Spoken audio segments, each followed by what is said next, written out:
Hello dear students, আজকের এই ভিডিওটি খুবই গুরুত্বপূর্ণ হতে চলেছে। ওবিসি সংক্রান্ত বিষয়ে এই ভিডিওটি হতে চলেছে।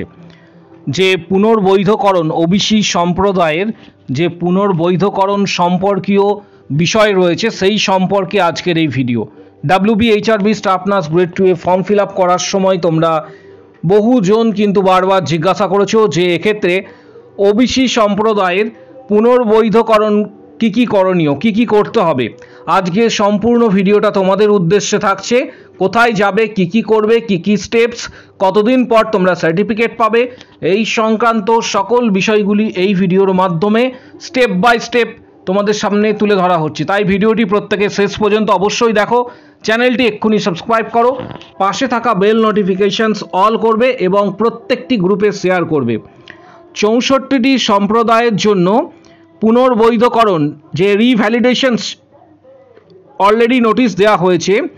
যে 64টি সম্প্রদায় আগে থেকেই ওবিসি তালিকায় অন্তর্ভুক্ত রয়েছে এবং যাদের NCL অর্থাৎ নন ক্রিমি লেয়ার যে সার্টিফিকেট স্ট্যাটাস থাকে সেটা অব্যাহত রয়েছে, তাদেরকে পুনর্বৈধকরণ করার জন্য যে সমস্ত প্রক্রিয়াগুলি রয়েছে সেটা 1 নম্বর হচ্ছে অনলাইন অ্যাপ্লিকেশনস, এটা 1 নম্বর। এখানে ডিটেলস দেখতে পাচ্ছ। 2 নম্বর হচ্ছে যেগুলি তোমাদের প্রয়োজন বয়সের, এক্ষেত্রে হচ্ছে প্রমাণপত্র, এজ প্রুফ, স্থায়ী বাসিন্দা সার্টিফিকেট যেটাকে বলা হয় রেসিডেন্সিয়াল সার্টিফিকেট, এটা গ্রাম পঞ্চায়েত এবং এক্ষেত্রে তোমরা SDO বা BDO থেকেও কালেক্ট করতে পারো। তার পাশাপাশি বাবা এবং মায়ের আয়ের শংসাপত্র অর্থাৎ পেরেন্টস ইনকাম এক্ষেত্রে কিন্তু দেখাতে হবে। বা এখানে যে বিষয়টা বলা হয়েছে, যদি বাবা বা মা চাকুরিজীবী হন তাহলে ওনার বা ওনাদের 40 বছরের বয়সের সার্ভিস স্ট্যাটাস কিন্তু জমা দিতে হবে। 5 নম্বর গুরুত্বপূর্ণ পয়েন্ট হচ্ছে আসল জাতিগত শংসাপত্র অর্থাৎ অরিজিনাল কাস্ট সার্টিফিকেট এক্ষেত্রে কিন্তু প্রয়োজন। 6 নম্বর ব্লক বা মিউনিসিপ্যালিটি থেকে NCL স্ট্যাটাস সহ ভেরিফাই এবং ফরওয়ার্ড করিয়ে আনতে হবে। বহু কোয়ারি ছিল এক্ষেত্রে ওবিসি সংক্রান্ত, প্রচুর কোশ্চেন এসছে। আমি তোমাদের বলেছিলাম একটা ভিডিও অলরেডি দেওয়া রয়েছে, এরপরেও আরও একটা ভিডিও দেবো যেখানে প্রয়োজনীয় ডকুমেন্টসগুলি তোমাদের সাথে শেয়ার করব। এর পাশাপাশি এটা হচ্ছে শুধুমাত্র 64টি যে সম্প্রদায় রয়েছে সেই সম্প্রদায়ের পুনর্বৈধকরণের বিষয়। এবার আসছি 74টি সম্প্রদায়ের পুনর্প্রদান যে ব্যবস্থা করা হয়েছে সরকারের পক্ষ থেকে ওবিসি সম্প্রদায়ে, যে তোমরা প্রত্যেকেই জানো যে সার্ভে হয়েছিল সেই সার্ভের আন্ডারে তাদের কি কি করতে হবে। এখানে যে বিষয়টি 74টি সম্প্রদায়ের পুনর্প্রদান যে বিষয়টি রয়েছে তাদের যে স্টেপসগুলি সেটা হচ্ছে অনলাইন অ্যাপ্লিকেশনস, তারপর 2 নম্বর হচ্ছে বয়সের প্রমাণপত্র, 3 নম্বর হচ্ছে স্থায়ী বাসিন্দা সার্টিফিকেট। তোমরা চাইলে এটা স্ক্রিনশট নিয়ে নিতে পারো, আমি সম্পূর্ণ PDFটা তোমাদের সাথে একটু পরেই ওপেন করছি, তোমরা চাইলে সেখানে স্ক্রিনশট নিয়ে নিতে পারো। আসল জাতিগত শংসাপত্র, এর পাশাপাশি বাবার পরিচয়পত্র, ফাদার্স ID কার্ড। 6 নম্বর বাবা এবং মায়ের আয়ের যে শংসাপত্র রয়েছে পেরেন্ট ইনকাম সার্টিফিকেট সেটি। পাশাপাশি যদি বাবা এবং মা চাকুরিজীবী হন তাহলে ওনার বা ওনাদের 40 বছর বয়স সার্ভিস স্ট্যাটাস কিন্তু জমা দিতে হবে। 7 নম্বর পয়েন্ট ব্লক বা মিউনিসিপ্যালিটি থেকে এক্ষেত্রে নন ক্রিমি লেয়ার অর্থাৎ NCL স্ট্যাটাস সহ ভেরিফাই এবং ফরওয়ার্ড অনলাইন হার্ড কপি করিয়ে আনতে হবে। এগুলি হচ্ছে টোটাল বিষয়। পাশাপাশি যাদের অনলাইন সার্টিফিকেট দেখা যাচ্ছে না তারা নতুন করে কিন্তু আবেদন করতে পারবে। তোমরা চাইলে এটির স্ক্রিনশট নিয়ে রাখতে পারো। আমি এটা 64টি সম্প্রদায়ের জন্য তোমরা চাইলে আমি একটু জুম করে দিচ্ছি, তোমরা চাইলে এটার স্ক্রিনশট নিয়ে রাখতে পারো। পাশাপাশি এই PDFটা তোমরা অ্যাভেলেবেল পাবে আমাদের টেলিগ্রাম চ্যানেল, যার লিঙ্ক এই ভিডিওর ঠিক কমেন্ট বক্স সেকশানে রয়েছে, টেলিগ্রাম চ্যানেলের লিঙ্ক, সেখানে তোমরা জয়েন করো। এই PDFটি আমি আপলোড করে দেবো তোমাদের সুবিধার্থে। পাশাপাশি ফেসবুক যে পেজ রয়েছে edu nursing Tanmoy sir Facebook page, তোমরা সার্চ করো, ফেসবুকে গিয়ে পেয়ে যাবে, সেখানেও এটি আমি আপলোড করে দেবো যাতে তোমরা সহজেই এটি ডাউনলোড করতে পারো। এর পাশাপাশি ৭৪টি সম্প্রদায়ে যে পুনর্প্রদান যে ব্যবস্থা করা হয়েছে তার জন্য ডিটেলস এটিও তোমরা স্ক্রিনশট নিয়ে রাখতে পারো। এর সাথে আরও কিছু গুরুত্বপূর্ণ বিষয় রয়েছে।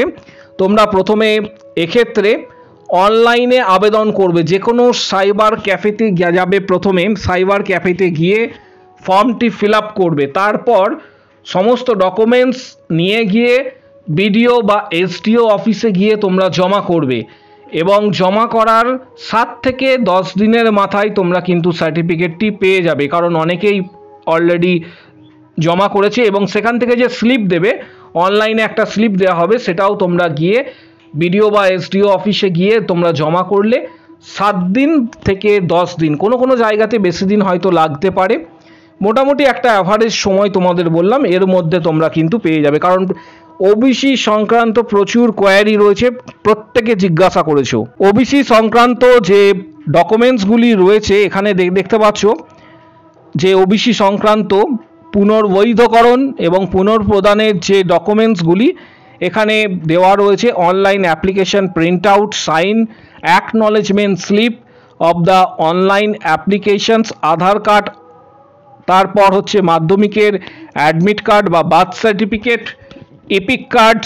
তার পাশাপাশি এক্ষেত্রে যেটা বলা হয়েছে যে তোমাদের কেএস কার্ড রয়েছে সেই কার্ডটি, Aadhaar card, EPIC card, NCL, enquiry report sign by GP বা এবং তার সাথে হচ্ছে BDO, digital income certificate issued by BDO, পাশাপাশি গ্রাম পঞ্চায়েত সার্টিফিকেট, মূলত রেসিডেন্সিয়াল সার্টিফিকেট হিসাবে ফ্যামিলি ইনকাম, তারপর হচ্ছে যে ইনকাম পেরেন্টসের যে ইনকাম এবং service, original OBC certificate, father's income, এগুলি সমস্ত কিছু চাওয়া হয়েছে। এটি আরেকটি জায়গা থেকে কালেক্ট করা হয়েছে। এর পাশাপাশি এর আরেকটিও নোটিশ আমি এখানে দেখাবো, কাস্ট সার্টিফিকেট পোর্টালে গিয়ে অনলাইন ভ্যালিডেট যেটা রয়েছে এর জন্য আবেদন করতে হবে। এর যে প্রসেসগুলি রয়েছে, অনলাইনে কাস্ট সার্টিফিকেট পোর্টালে গিয়ে অনলাইনে তোমরা যে কোনো সাইবার ক্যাফেতে গেলে ওনারাই ব্যবস্থা করে দেবেন, ওনারাই অনলাইনে ওয়েবসাইট বলে দেবেন। এরপর নিজের পিতা, ভোটার কার্ড, রেসিডেন্সিয়াল সার্টিফিকেট, পাশাপাশি হচ্ছে বিডিও ইত্যাদি থেকে 3 বছরের ইনকাম সার্টিফিকেট এবং 2 জন সাক্ষীর voter card, BDO residential certificate, এবং এই বিষয়টি গ্রাম পঞ্চায়েতের মধ্যে হলে বিডিও এবং মিউনিসিপ্যালিটির ক্ষেত্রে হলে এসডিও অফিসে কিন্তু যেতে হবে এবং আবেদন করতে হবে এবং জমা দিতে হবে। পাশাপাশি 2010-এর আগে যে এনলিস্টেড সাবকাস্টের ক্ষেত্রে এসডিও অফিসে যেতে হবে এবং বাকিগুলি পরের মতন বিডিও অফিসে কিন্তু গিয়ে জমা দিতে হবে। এটা সম্পূর্ণ একটা প্রসেস, তোমরা বিডিও বা এসডিও অফিসে গেলে সম্পূর্ণ প্রসেসটা জানতে পারবে।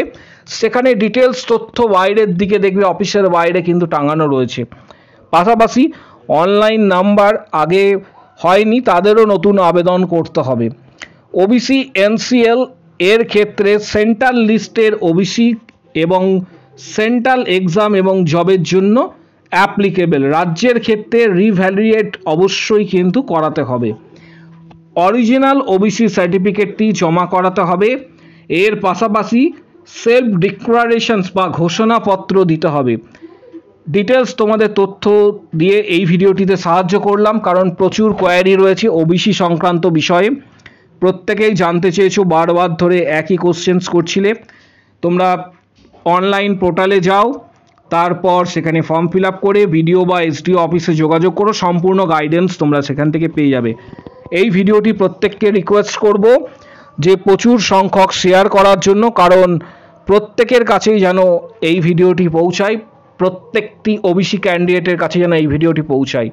প্রত্যেককে বলবো ভিডিওটি লাইক দেওয়ার জন্য, চ্যানেলটি সাবস্ক্রাইব করো, কারণ WBHRB স্টাফ নার্স গ্রেড 2 সংক্রান্ত এছাড়া আরও অন্যান্য যে এক্সাম রয়েছে বা এন্ট্রান্স এক্সাম, সেখানে এটা কিন্তু প্রয়োজন, তাই প্রত্যেকের জন্য এটা গুরুত্বপূর্ণ। ভিডিওটি অবশ্যই শেয়ার করো।